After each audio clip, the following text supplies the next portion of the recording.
เคยไหมเวลาที่คุณอยากจะเก็บเสียงของทุกเรื่องราวในชีวิตที่ผ่านมาที่ไม่ได้เป็นเพียงแต่เสียงแห่งความทรงจำในขณะที่โลกยังหมุนอยู่ตลอดเวลาคุณเลือกที่จะเก็บเรื่องราวเหล่านั้นไว้อย่างไรเรื่องราวต่อไปนี้จะเป็นเรื่องที่เกี่ยวกับเสียงและเป็นเรื่องราวของผู้ชายที่ถูกเรียกว่าลุงผมคือลุงผมกำลังเรียนปริญญาโทที่มหาวิทยาลัยในภาคเหนือผมจะขอเริ่มเล่าตั้งแต่ผมเรียนปริญญาตรีในตอนนั้นผมเรียนอยู่ในกรุงเทพเมืองที่ดูวุ่นวายเบียดเสียดไปด้วยผู้คนมากมายที่ต้องทำงานแทบทุกวันเสียงรถที่แล่นไปมาเสียงนินทาอันน่ารำคาญของเพื่อนร่วมงานและเสียงบ่นอันน่าเบื่อของเจ้านายกรุงเทพกลายเป็นเมืองที่น่าอยู่ได้นั่นเพราะคนรักของผมนั่นเองเราสองคนมักจะมีกิจกรรมที่ทำร่วมกันเสมอซึ่งเธอชอบที่จะดูภาพยนตร์แต่ในทุกครั้ง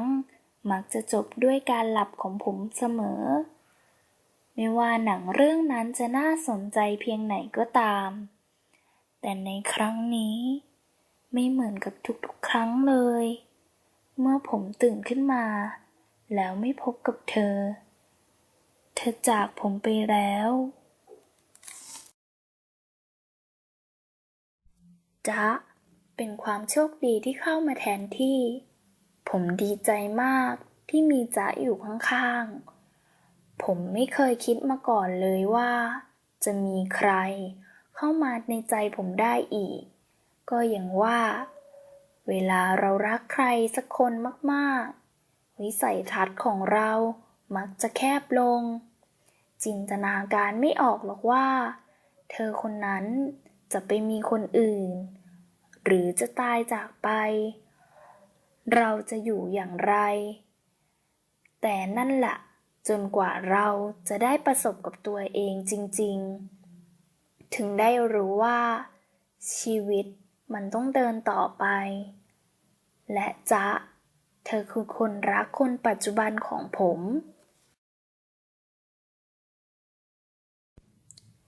MCGTN เป็นชื่อของเพื่อนของผมเอง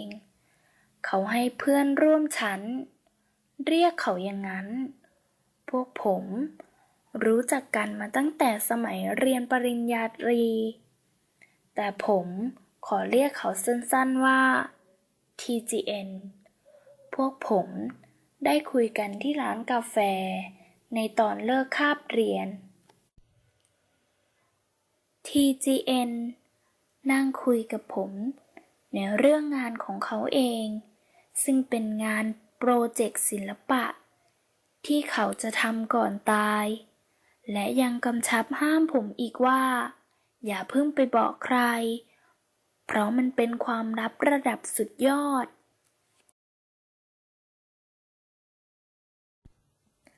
อาจารย์ได้สั่งงาน Final Projectเป็นการทำพิพิธภัณฑ์จำลองขึ้นมา TGN เป็นคนตั้งกลุ่มโดยมีสมาชิกเข้าร่วม5 คนได้แก่ TGN ปราดปร้องปรารักเร่พี่สินอาและตัวผมเองในช่วงประชุมกันในเรื่องงาน TGN เป็นคนเสนออาจารย์และเขาก็ยังกำลังอธิบายงานให้กับสมาชิกในกลุ่มฟังซึ่งเป็นงานเดียวกับที่ TGN บอกผมเมื่อตอนอยู่ร้านกาแฟและในตอนนี้ก็ยังไม่มีใครเข้าใจกับงานที่ TGN กำลังอธิบายนี่คือความฝันของผมที่ผมเผลอหลับซึ่งเป็นช่วงที่ TGN กำลังอธิบายงานอย่างออกรถผมยืนอยู่ท่ามกลางความมืดผมได้ยินเสียง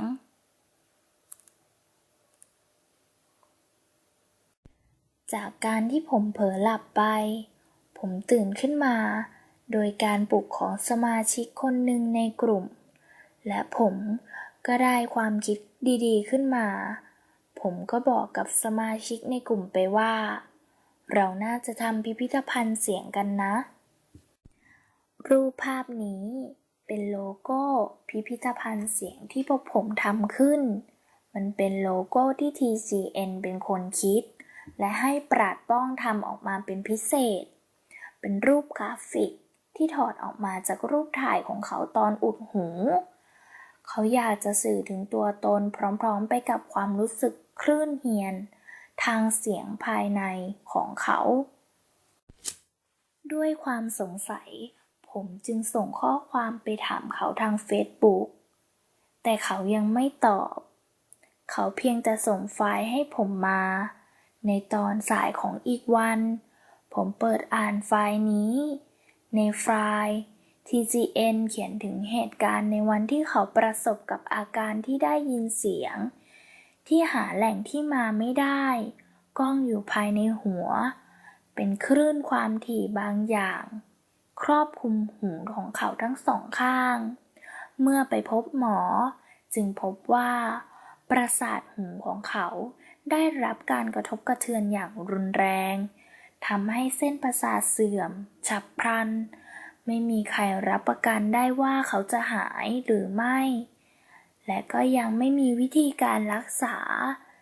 ถ้าเป็นเกิน6 เดือนแล้วยังไม่ดีขึ้นโอกาสที่จะหายก็จะเป็น0อาการที่เขาเป็นเรียกว่าอาการทินิทัส TCN ตั้งใจจะเดินทางไปอินเดียเพื่อบันทึกเสียงของมนุษย์ตั้งแต่เกิดจนตายเพื่อเป็นข้อมูลในการทำพิพิธภัณฑ์เสียงโดยเก็บเสียงทุกอย่างไว้ในเครื่องอัดเสียงและเขาตั้งใจจะแต่งเพลง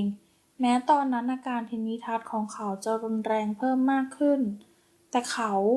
ก็ยังไม่ละความพยายามที่จะแต่งเพลงถึงแม้จะไม่ได้ยินเสียงอีกเลยก็ตามอาจารย์โต้งเป็นอาจารย์ที่ปรึกษาที่ผมได้รู้จักผ่านการแนะนำของปารักเร่อาจารย์ได้พูดเกี่ยวกับเสียงไว้ว่าเสียงบางเสียงอาจไม่เหมาะกับคนบางคนหนังที่ไม่มีเสียงก็ไม่ได้หมายความว่าหนังจะสื่อสารโดยไร้เสียงเพราะอย่างน้อยคุณเห็นมันสมองก็สร้างเสียงและความน่าจะเป็นที่จะเกิดขึ้นในอนาคตให้สมองของคุณได้ยินในช่วงชีวิตของคนเราย่อมพบกับการจากลาไม่ว่าจะด้วยเหตุผลใดก็ตามเสียงโทรศัพท์ของจ๊ะดังบ่อยจนผิดสังเกตมันทำให้ผมอยากรู้ทำให้ผมเปิดมันดูบทสนทนาของจ๊ะและตาลมันทำให้ผมสับสนและไม่แน่ใจว่าจ๊ะรักผมจริงหรือเปล่าไอคอนยิ้มมันสื่อถึงอะไรหลายอย่างความไม่เชื่อใจและการไม่คุยกันทำให้ผมกับจ๊ะต้องเลิกกันผมเสียใจที่ผมกับจ๊ะต้องเลิกกันผมยังใช้ชีวิตเหมือนคนทั่วไปและผมยังหวังว่าจ๊ะจะกลับมาหลังจากที่จ๊ะหายไปนานจ๊ะได้ส่งอีเมลมาอย่างน้อยมันก็ทำให้ผมรู้สึกดีขึ้นที่รู้ว่าจ๊ะสบายดีและจ๊ะอาจจะกลับมาหลังจากที่พวกผมได้ช่วยกันรวบรวมเสียงและแนวคิด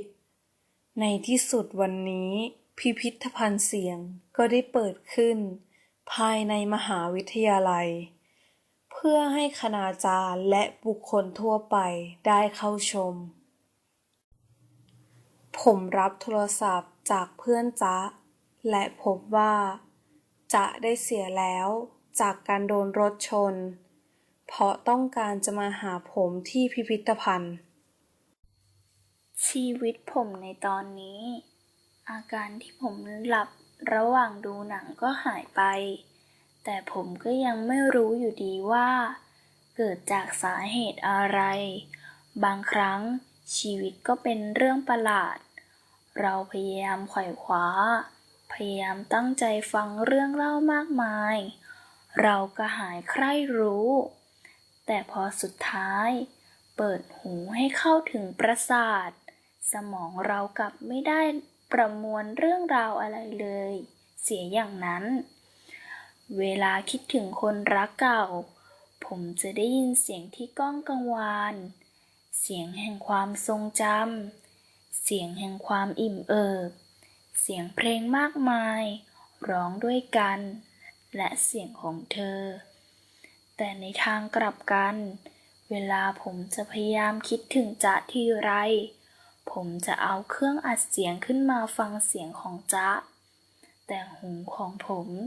ที่สัมผัสได้ถึงเสียงนั้น เป็นเพียงความเงียบที่เป็นนิรันดร์